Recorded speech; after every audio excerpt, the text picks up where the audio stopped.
What's a question we should never ask? Where was Gondor when the Westfold fell? Have you noticed you're going bald? Why can't you be like, insert person's name? Well, because I am not that person's name. When in a relationship, do you think friend is prettier than me? Or any related question of which you actually don't want to hear the answer to. The same question over again, and really pressing the matter till the person gives you the answer. That shocks ya. Why are you single? Unmotivated people. How did you guys bring your life back on track? Someone once asked Somerset Maugham if he wrote on a schedule or only when struck by inspiration. I write only when inspiration strikes, he replied.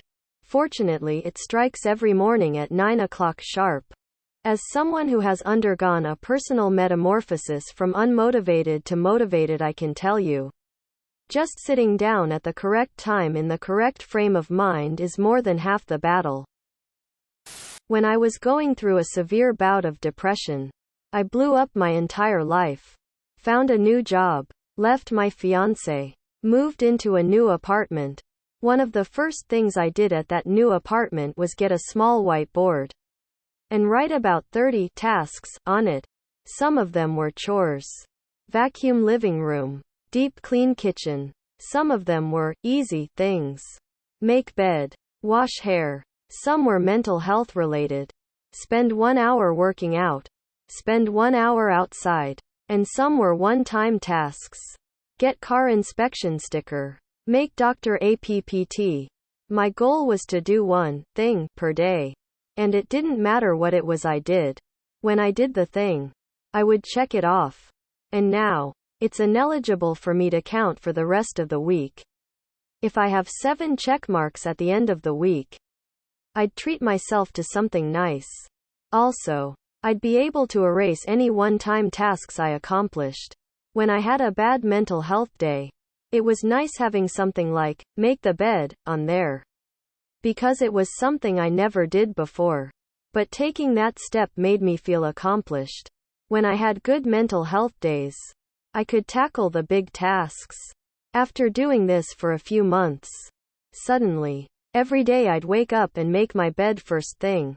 Every Sunday, I'd cook myself a meal from scratch. And afterwards I'd deep clean the kitchen.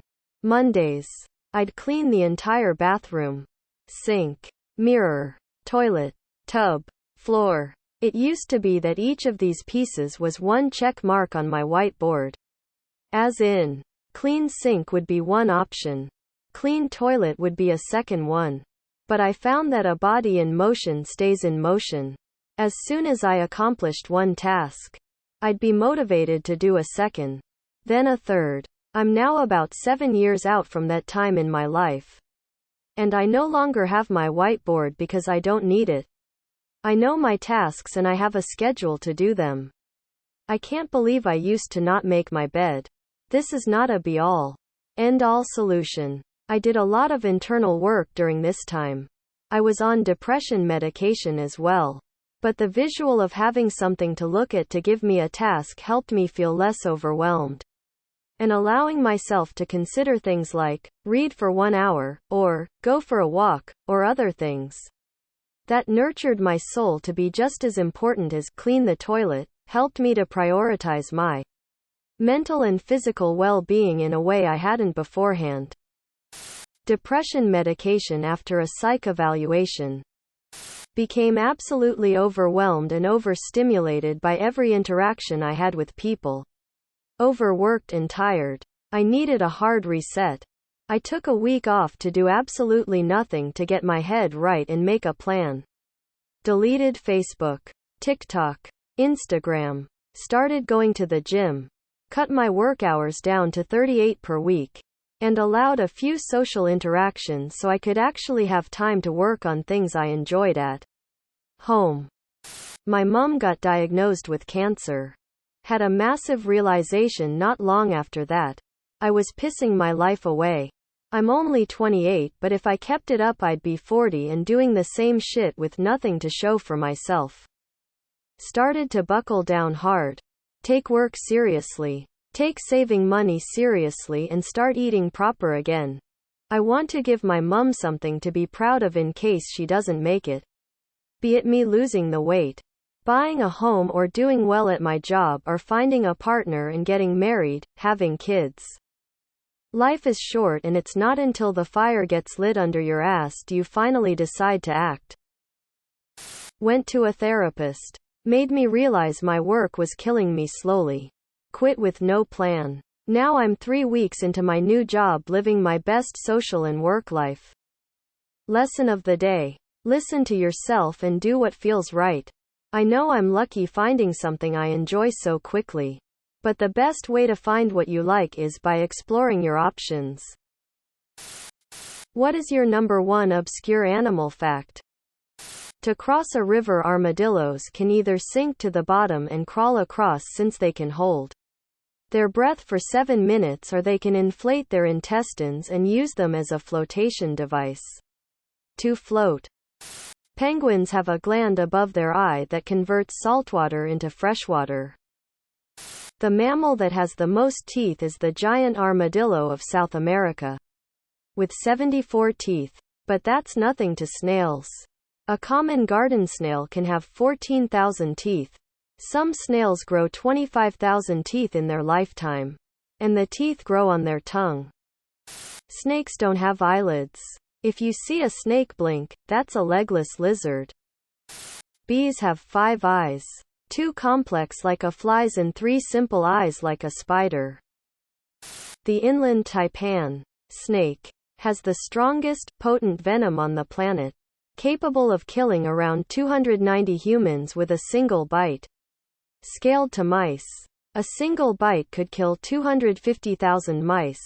That said, bites from the inland taipan to humans have been pretty rare as they usually stay underground.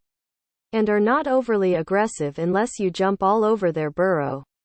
They also have a good number of predators who prey on them. What do you consider the biggest threat to humanity? Any person referring to themselves as you, extreme cum master. Humans. Our tendency and potential to weaponize anything. Greed of mankind. For me, it's willful manipulation of ignorance. Stupidity. We are being stupid with pollution. We are being stupid with nature. We are being stupid with weapons. We are being stupid with war. We are being stupid. The world would be a better place if humanity realized how stupid we are being.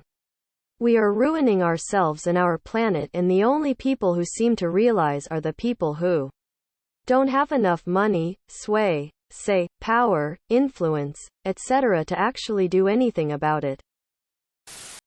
What skills can a 40-plus-year-old male learn to survive, and even thrive, for the rest of his life? Cooking, stretching.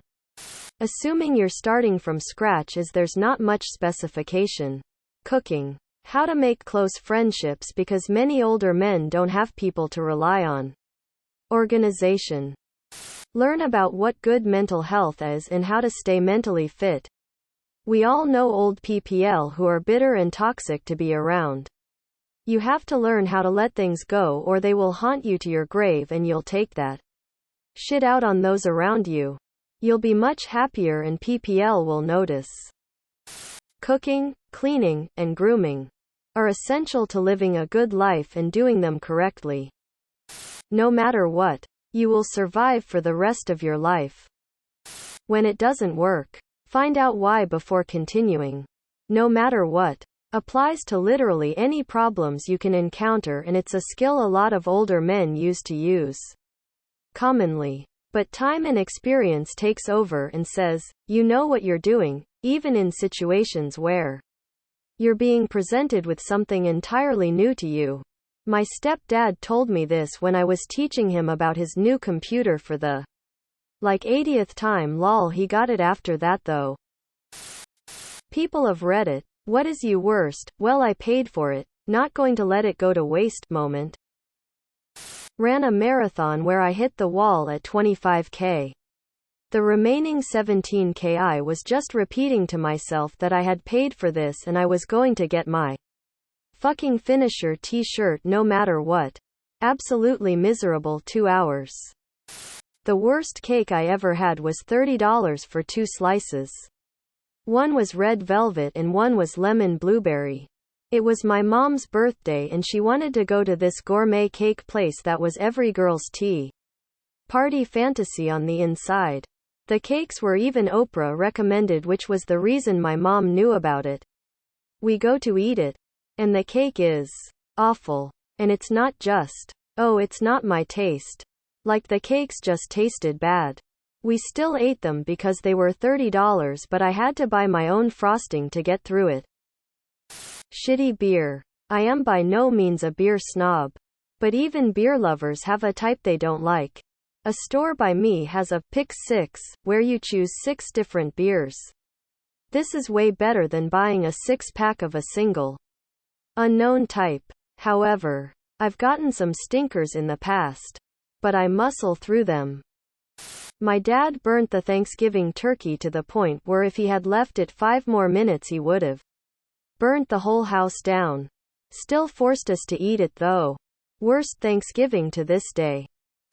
I started a meal box plan and the food was awful but expensive, so I made up different recipes to add each meal to until they were gone. It wasn't the best, but I was not going to be out $80 for this food that was actually pretty healthy. Just gross. Friend of mine's parents were gone for the weekend. Oh boy. Underage nerd male drinking party. One guy had a connection for alcohol. So we pooled all our money for a bottle of Bacardi and some frozen strawberries. Friend put the first batch in the blender and hit the button. He also forgot to see if the blender was clean. Turns out the mom used it for grinding coffee beans. We all sat around drinking these terrible strawberry daiquiris with a lot of ground up coffee bean chunks in them. Ah, the memories. Subscribe, my brothers.